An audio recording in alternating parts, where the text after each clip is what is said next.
Et on commence avec Louis-Antoine Lemire, qui sera avec nous pour la saison. C'est notre journaliste à la recherche. Et quand le monde le permettra, ben on pourra le renvoyer sur le terrain. Louis-Antoine, bonjour. Bonjour Julien, comment ça va? Ça va très bien toi-même? Très bien, merci. Good. Louis-Antoine, j'aimerais ça qu'on commence rapidement. Ce qu'on se rend compte avec le recul, c'est que tout le monde n'est pas nécessairement égaux face au télétravail. Est-ce qu'on a une meilleure idée de qui a su en profiter, mais encore plus important, de ceux qui n'ont pas nécessairement été en mesure de profiter de cette espèce de nouvelle réalité qu'est le télétravail?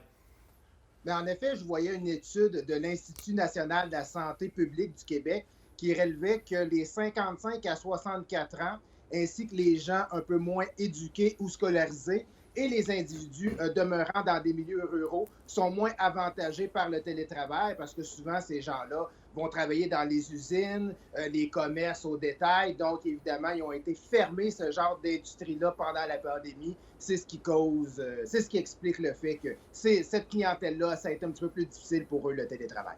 On sait, dès la fermeture du Québec en mars, les gens ont été appelés à rester chez eux.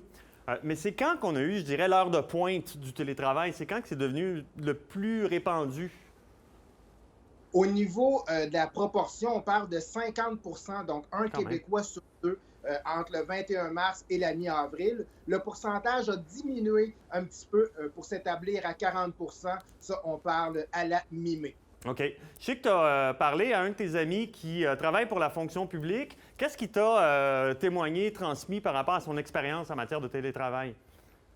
Honnêtement, son expérience est très fructueuse. Il a noté plusieurs avantages à faire du télétravail. Il me parlait, bon, ça lui permet d'aller chercher ses enfants à la garderie, ça lui donne plus de temps en famille. Il peut commencer plus tôt. Des fois, on fait un peu d'insomnie, on se lève à 5 heures du matin, bien, on peut déjà commencer à travailler. Bien sûr, on évite la congestion routière. On est plus flexible également dans notre horaire. En ce sens, il m'expliquait que, bon, s'il veut travailler à 20h30 le soir, ben c'est possible. Donc, il voyait beaucoup plus d'avantages que d'inconvénients. Toutefois, il me l'a mentionné, Julien, qu'il y a des petits inconvénients. C'est sûr que tu le sais. Au niveau du télétravail, le contact direct avec nos collègues ne s'effectue pas nécessairement. Mm. Donc, ça fait en sorte que les dossiers peuvent avancer un petit peu moins vite qu'à l'habitude, mais somme toute, il est capable quand même de livrer tout ce qu'il a à faire en fonctionnant avec le télétravail. Donc, c'est sûr que lui est très, très heureux dans ce mode de fonctionnement-là. Et d'après lui, parce que, tu sais, on associe souvent l'idée de l'administration publique à une lourde machine ou un gros bateau qui c'est difficile de faire changer de direction rapidement. Mais d'après lui, ça s'est installé rapidement ou ça a pris du temps avant que le télétravail s'installe pour de bon, du moins pendant la pandémie? Non, ça s'est quand même installé très, très rapidement. Le gouvernement a été assez réactif. On sait, Julien, on parle d'environ, à l'échelle de la province, 65 000 travailleurs dans la fonction publique. Quand même. Uniquement dans la capitale nationale, on parle de plus de 30 000. Et de ce nombre-là, au plus fort de la crise, on parle de 71 qui étaient en télétravail. Le pourcentage, en date, les chiffres les plus récents que j'ai obtenus, on parle de 62 en date du 8 septembre pour le télétravail en ce qui concerne les employés de l'État. Donc, le gouvernement agit quand même très rapidement par rapport à ça.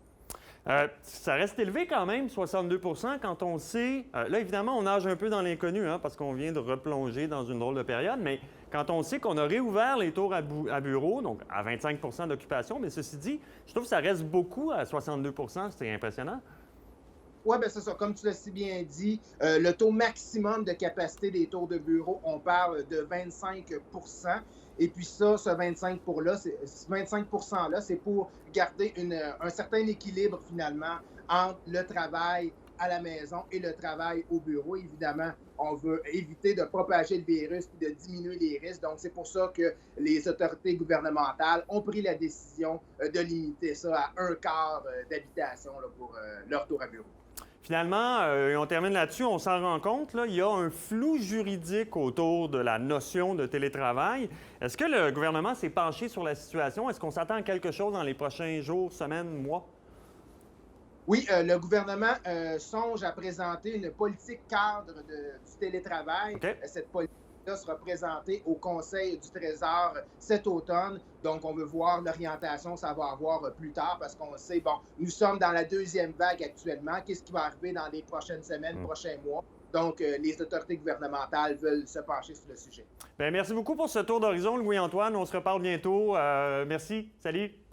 Merci, Julien. Bye bye. Salut, merci.